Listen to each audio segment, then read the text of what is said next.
Hello guys, তোমরা কিছু মনে করো না। আগের ভিডিওটা হাতে টেস্ট লেগে চলে গিয়েছিল, ওটা আপলোড হয়ে গেছে, ওটা তোমরা দেখে নিও।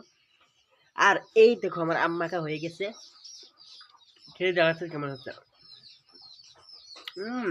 জাস্ট ওয়াও, অনেক সুন্দর হয়েছে, অনেক ভালো। তোমরা কারা আম্মাকা খেতে ভালোবাসো তারা কমেন্টে বলে যাবে, নিশ্চয়ই বলে যাবে, কিন্তু কমেন্টে লিখে যেতে ভুলো না কারা কারা আম্মাকা খেতে ভালোবাসো।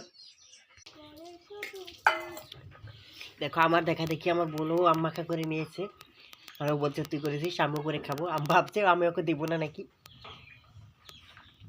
আমার কিন্তু বেশ ভালো লেগেছে, ঠান্ডা ঠান্ডা ওয়েদারে টক টক আম মাখা খেতে খুব ভালো লাগে, আমার খুব ভালো লাগেছে। আর হ্যাঁ বন্ধুরা, তোমরা যারা আম মাখা খেতে ভালোবাসছো তারা কিন্তু কমেন্টে বলে যাবে আর লিখে দিয়ে যাবে। তোমরা পরে মেনু ফলো করে